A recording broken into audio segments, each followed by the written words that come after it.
Now to Myanmar, and the U.S. has stepped up its condemnation of the situation there, saying it's, quote, repulsed by the ongoing use of lethal force against protesters.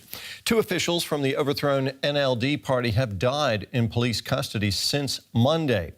There have also been new raids targeting independent journalists, but each day the protesters show the sacrifices they're prepared to make for a return to democracy. A moment of peaceful defiance. Sister Anne Rosa Nutong knelt in front of riot police in her hometown in Myanmar's north, saying she was prepared to die to save protesters. But minutes later, protests turned violent as police attempted to disperse crowds. Protesting has become increasingly dangerous as police and soldiers have used tear gas, rubber bullets and live rounds on crowds. Last night in Yangon, residents defied an 8 p.m. curfew, taking to the streets to show solidarity with hundreds of protesters trapped by authorities. Police fired stun grenades at the gathering supporters. Finally, the trapped protesters were allowed to leave. When the sun rose, protesters marched once again. In Mandalay, they carried makeshift shields but stayed for only a few minutes, a change in tactics to avoid another violent reaction from the authorities. At night, we couldn't sleep. Actually, we don't want to go out, but we are going out anyway. So we've been going out for 22 days, and we haven't rested yet. We are going out every day. We keep fighting for the fallen heroes. We will fight until we win.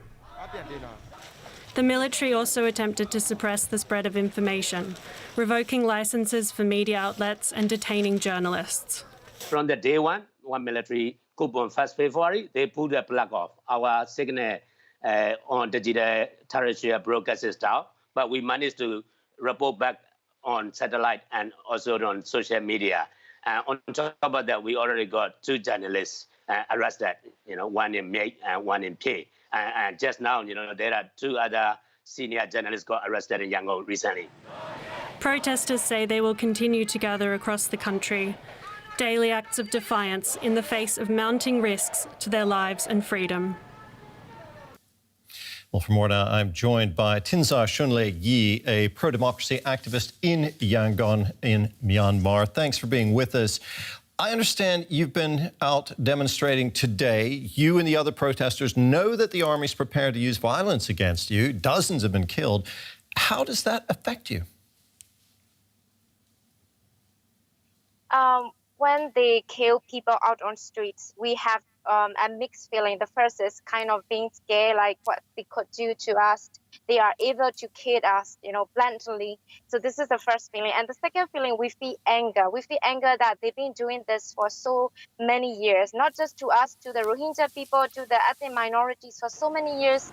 So that, we have that mixed feeling. But in the end, we decided to be determined, stay committed to the cause, the revolution. Many of our comrades, they were being killed. So we couldn't lose this momentum, so that we decided to keep out going out on the street to protest on a daily basis. Yeah. Now, you used the word revolution there. Do you believe that your protests and the civil disobedience going on in Myanmar will lead to a reversal of the military coup? So right now, people, for the first few weeks after the coup, then it was more like an anti-coup protest. But now, when these things escalate, and also when the violence escalate, we are so sure that we are going for a revolution. Not just one revolution. We are doing uprisings against the political deadlock as well as the cultural deadlock. So we are doing cultural revolution and political revolution.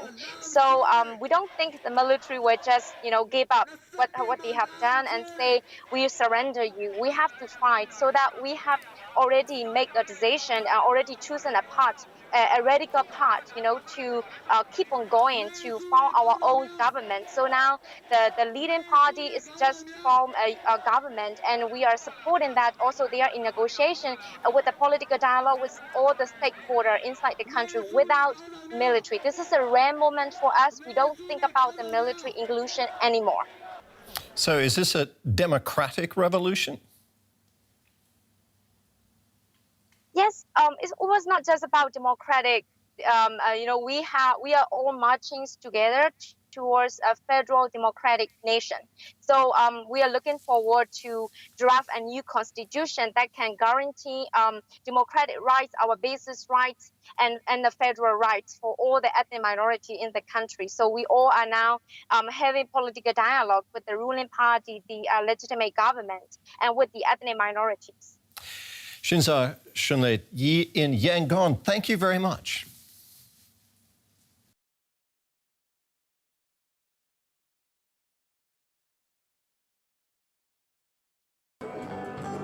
This is the legendary Sauti za Busara festival in Zanzibar. Everyone's dancing to their heart's content, tourists and locals together, gyrating to the beat of the bands. It's February 2021, right in the middle of the pandemic, yet COVID-19 seems to be far away for many here. Angela Al-Adlak and her friends came from Russia. This is already their second time here on the island in just 2 months. Zanzibar because there no coronavirus. I have been 3 weeks ago with children. I have 3 children. I come with them. It's very, very nice paradise. No, so we have free corona here. No corona anymore. It's free corona. COVID? Yeah. What's that? I don't remember. No, I'm not afraid. I'm not afraid about anything. For many, Zanzibar means summer, sun and the sea. Instead of tough restrictions, tourism is encouraged as if everything's normal. Charter flights, mainly from Russia and Eastern Europe, land here regularly. Zanzibar is an autonomous region of Tanzania, whose president has been in denial about coronavirus for months. Since May of last year, the number of cases are no longer made public.